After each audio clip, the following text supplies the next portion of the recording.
welcome to the ID Talk podcast. My name is Peter Counter, and I'm the editor-in-chief of FindBiometrics, where we are celebrating our 17th annual year in review. Throughout January on ID Talk, we will be interviewing biometrics and identity leaders about the major milestones, not just of the year, but of the previous decade. That's why in this latest episode, I am excited to present an interview with a longtime leader in the biometrics and converged identity space, BioConnect. BioConnect is a provider of an enterprise biometric authentication and security platform that establishes stronger trust in verifying a person's identity across physical, IoT, and digital applications, protecting people, data, and IP. FindBiometrics Vice President of Digital Content Susan Stover sat down with BioConnect Chairman, CEO, and Founder Rob Douglas, as well as the company's CTO and CISO Courtney Gibson, and they spoke about the state of authentication as we enter a new decade of identity. The discussion begins on the topic of major 2019 milestones for BioConnect, and the company's pioneering success in unifying the digital and physical person. The three delve into BioConnect's unique ability to provide unified identity without the need for ripping and replacing older access systems, and they go on to discuss how the company fits into the contemporary identity landscape as regulations come to what many once called the Wild West. All of that and more is in the interview ahead, so without further ado, it is my pleasure to present Susan Stover in conversation with BioConnect's Rob Douglas and Courtney Gibson on the ID Talk podcast. Welcome to ID Talk.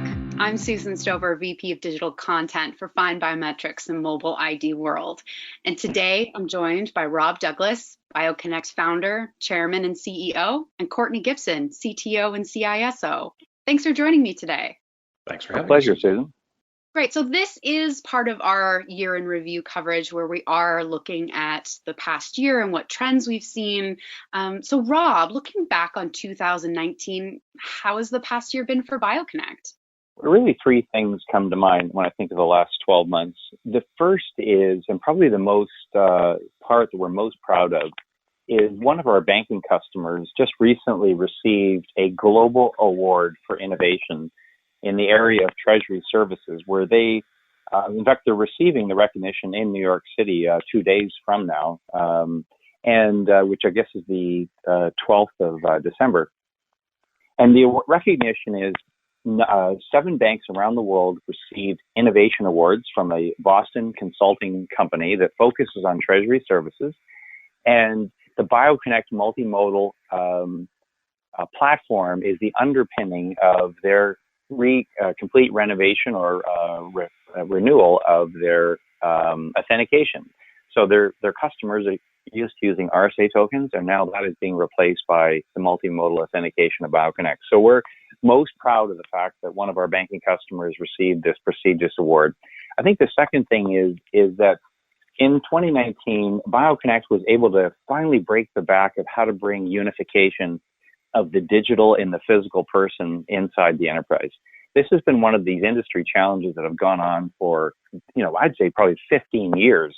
Mm-hmm. And to be able to see us be able to find a way to solve this problem is, we're really pleased about. And I guess third is that we continue to be in a market that is expanding and growing. Our company continues to grow, and we feel very blessed that we're in an industry where many of our competitors are also equally growing. Well, it has been an exciting year for BioConnect, obviously, just even from what we've covered from you. So we're really excited to see what you have in store for next year as well. BioConnect's latest solution, the Unified Mobile Access, makes good on the promise of converged physical and digital security. What makes the mobile device such an ideal channel to marry these two traditionally separate security environments? Well, the fascinating thing is that everybody in physical access, since the mobile device really has come online as a potential solution or credential for accessing doors, has been building proprietary mobile access solutions. Everybody's doing that. And the challenge with that is that you have to rip and replace. In order to take advantage of a mobile credential, you actually have to replace hardware at the door, in some cases replace wiring. And so this means that adoption is going to be much slower because the investments required and then the time to actually get to the value of the mobile solution is much longer. So what BioConnect has done, we sort of backed into this about a year ago because we were going down the same path.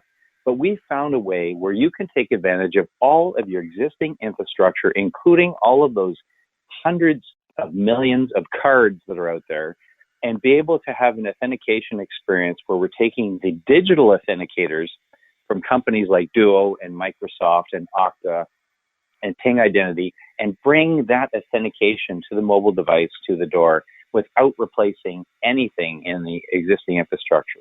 And so this, we think, is fascinating, where we can now unify the identity of the person digitally and physically, and we can do it very inexpensively, and we can also do it very rapidly. To light up one of these doors with this solution can be done in 20 minutes. And so it's a very simple, its elegance, I believe, comes from its simplicity of how we can bring multi-factor authentication to door systems using IT-based best practices of multi-factor authentication. Mm-hmm. Well, I think that's where BioConnect really has the advantage. It's just the simplicity of the solution and really looking at what's needed in the market. So it is quite a simple and elegant solution, like you mentioned. If I could add just one other comment, is that Yeah. I think the other thing that makes it simple is that BioConnect is really a software platform that has been built over the last now 9 years. And we're plugged into 80% of the top access control systems globally, which also makes this therefore simple. So now we've got the plug into the existing access control world, and now comes along these multi-factor authenticators, and that's part of what makes it simple for people to be able to light up their doors and bring multi-factor authentication to the door system. Mm-hmm. And Courtney, how important is flexibility and customization from a customer standpoint? And how do you balance that demand for optimal user experience with the high levels of security required in today's security landscape? No, that's a good question. And I think that level of flexibility and customization, I think, is absolutely key when you're bringing these products to market. The reality is that people don't adopt what they can't use. And our focus really is to build solutions using the tools that people are already using today. Mm-hmm. There are so many friction points when you try to adopt new technology. On the digital side, you have to deal with new software deployment, user training, device compatibility. On the physical side, as Rob mentioned, replacing technology is expensive. Physical access systems tend to evolve at the speed of the buildings that they're installed into, and ripping and replacing technology it's a massive, expensive undertaking, and you then need to train users. We want your identity to move across environments between physical and digital, and we think your existing security tools should be able to move across those environments as well. And our focus is really to let users use the tools they're using today in order to create higher security environments for the people and places and spaces that our customers do business. So we've really developed a pathway towards moving towards higher security, using existing tools, and we believe we can create an environment where the security you receive is really greater than the sum of the parts of these incumbent solutions that you're already using. So we want to take cards that people are using today, software tools that people are using today, and create higher security out of those.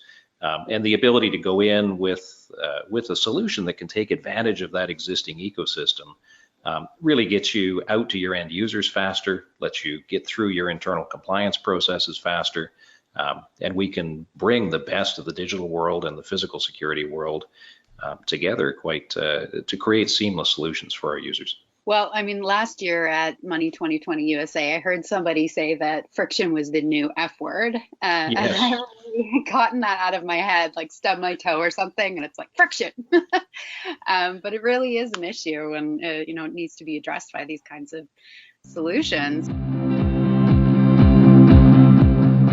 Organizations need to look at security from a holistic standpoint. There should not be sharp divisions between digital and physical security measures. Both need to work together to protect valuable data and infrastructure from being exposed. The future of physical security is here. BioConnect brings two-factor mobile authentication to physical spaces, including doors, data centers, network closets, and data rooms. Users simply walk up, tap their access card, complete a step-up authentication on their mobile device, and gain access. The low-cost retrofit solution can be installed in under 30 minutes and works on a smart, rules-based policy to help organizations meet privacy, security, and compliance policies and regulations. Keep your organization and its facilities secure. To learn more, visit bioconnect.com/unified-access. And now, back to the podcast. So for a long time, identity and biometrics were referred to as the Wild West, but regulations and standards are emerging, and a forward-thinking access solution has to be ready for compliance. What measures have you taken to ensure compliance with new and established data security and encryption standards? Yeah, and I think more than just being ready for, I think it needs to. I think compliance and security go hand in hand in terms of how you need to build solutions. Whether it's GDPR in Europe, we've been watching BIPA in Illinois, IPA in California. I think Washington's stepping in shortly with their own updates. It's across the board, there is a real resonance across these pieces of legislation to say, my identity is private, and as an end user, I need to be able to have some control over that. And BioConnect's approach is to really embrace that and say, look, your workplace doesn't need access to the fingerprints that are on your mobile device. BioConnect doesn't need access to our customers' card numbers. We've really gone to great pains in our technology to create layers that are privacy preserving for our end users, for our customers, and for ourselves to ensure that information is retained where it needs to be to provide service, but also protect the users of the systems. So we've developed a number of cryptographic techniques. We've got a couple of patents coming out in this area that use secure hashing, secure key exchange. We're creating a secure anonymous token that allows those various layers of end users, customers, ourselves as a service provider to be able to do the job that we need to do, provide the security we need to provide, but without leaking PII across those barriers. Information stays where it needs to stay. And we can still provide security guarantees around how we're providing service on top of that ecosystem. And for us, that was critical. I think years ago, companies would approach problems and put the product features in and sort of put in security as an afterthought. But I think as an industry, we need to and have moved well beyond those days. And I think to be credible in this space, you need to be thinking of those and addressing those problems right from the start in product design. So just to open up this question to both of you, why create this new mobile authentication for physical access solution? What gaps did you see in the market, and who is the solution for? Well, why don't I take our first crack at it, and then Courtney can as well, is that, why we've done it is that the difficulty is that we've got these incredibly advanced software systems that are called access control manufacturing systems, and they are controlling the buildings and inside the buildings around the world. Mm-hmm. And the weakest link in the chain is the piece of plastic that the user is using to present to a door. So we're looking for security and identity, and we have exactly none of that. So using an HID card or a MyFair card to present at a door is doing nothing to bond identity. So when you've got everybody now ubiquitously using mobile devices, how can you use a mobile device to increase the trust and the certainty of identity, and at the same time continue to be able to use those cards, because they're not going to go away anytime soon. Mm-hmm. So that's the reason why we focus on it. The biggest gap we see is anywhere in the enterprise of any industry, truthfully, although regulated industries are more susceptible to this than non-regulated, but every industry or every organization is looking for ways to improve its overall security of physical access. And an example of this is people are now wanting to protect even data server cabinets. So we've got 30 million server cabinets out there, and even while we're doing this conversation, data is being produced at a massive rate, and it is being stored in servers inside of server cabinets. Well, it turns out that pretty much the whole world today still is using a key to get access to that server cabinet. And so there's just a vulnerability sitting there where people are looking for higher levels of authentication just even to get into server cabinets or into data centers or into co-location facilities or protecting your IP or protecting your people. So the use cases are quite extensive. And what we've observed is the data center, co-location, server cabinet, compliance type applications are very strong fits for the type of world that we're living in. And Courtney, did you have something to add to that? No, I agree with what Rob said. I think doors traditionally have lacked an authentication layer. These white plastic cards, don't provide an assurance that the person who's presenting the card is really the person who should be walking through the door. And to Rob's point as well, scale has proven a challenge to moving beyond keys in a lot of critical infrastructure spaces. It's the flexibility of being able to bring mobile phones into the equation means that you can advance the line in the sand with security much more rapidly than certainly with mechanical locks and often with some of the other biometric solutions.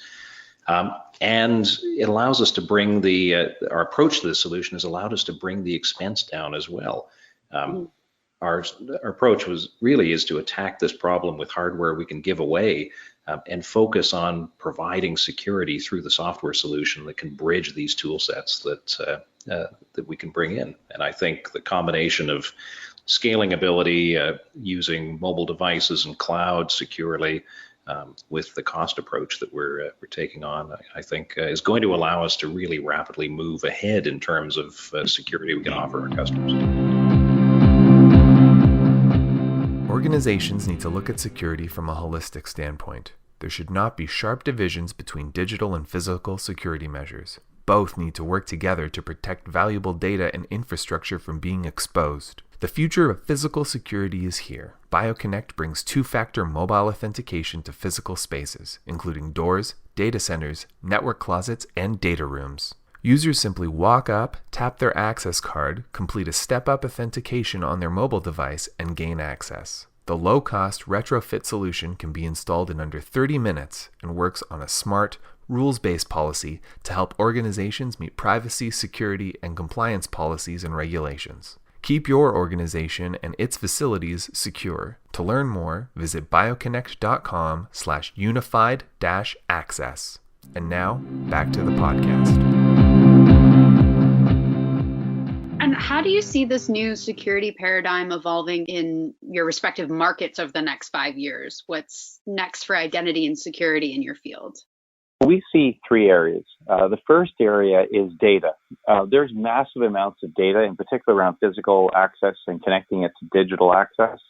And so being able to predict how people are going to conduct themselves through facilities, you can actually build, and BioConnect is building a model that actually can build templates based on the way you're interacting through a facility. So data is one. I think the second one is really automation. We see out into the future that, in particular on the physical security side, is that organizations are going to want to find a way to get humans out of having to deal with just the operational aspects of security. So a great deal of emphasis will be on is how to automate these experiences for both the users and for the security professionals who are managing their physical security locations. And I would say the third element that we see is really what we think of as called an identity utility. We see a future where identity is provided as a service.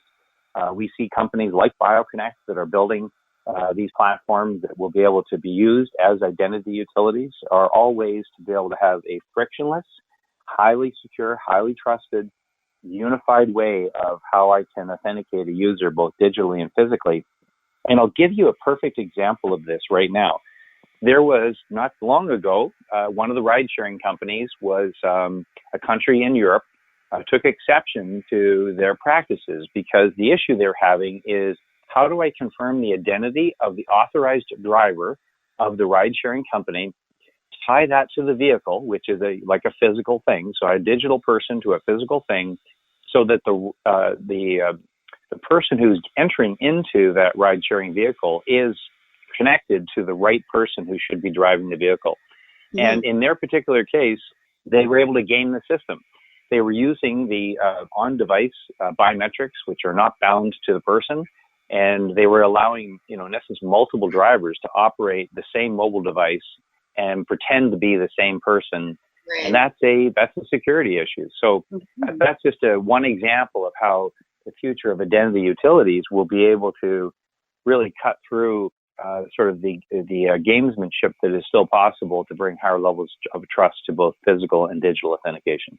I think from my side, I see the same trends. I think, to your point, Susan, I think friction being the target that we're all going after at the moment in terms of eliminating it.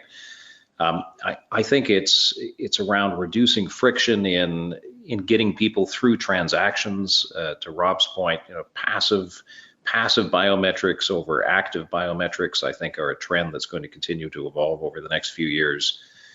I think eliminating friction in data movement and eliminating data islands in terms of connecting physical and digital systems and allowing us to pull in a more holistic view of people and environments and transactions they're conducting. I think removing friction from that process is something that's certainly going to be a trend over the next 5 years. Removing the friction of proprietary protocols. I think there are still a lot of systems that have legacy protocols that don't interoperate well. That's something that we have spent a lot of time building technology to overcome and bridge. I think the continued movement towards standard-based protocols and getting friction out of interoperability is something which is certainly going to be a key focus in the next 5 years. And I think all of this evolves within the context of the digital economy and the sharing economy, where more and more of our business, our shopping, our activities are going to be conducted online, where we're not meeting face to face, and the ability to establish trust and identity, not just within offices, but across digital transactions and across places and different types of transactions is going to certainly be coming up as a major mover of how we think about identity and trust in the next 5 years as well. Well, I mean, it's the end of a decade in biometrics and identity, and it's going to be really exciting to see what's next after the last 10 years of development. So we're really looking forward to seeing what BioConnect has in store. It's always lovely to speak with you both, and thanks again for joining us today on ID Talk. Our pleasure. Thank you. Thank you very much. And so concludes Susan Stover's conversation with BioConnect's Rob Douglas and Courtney Gibson.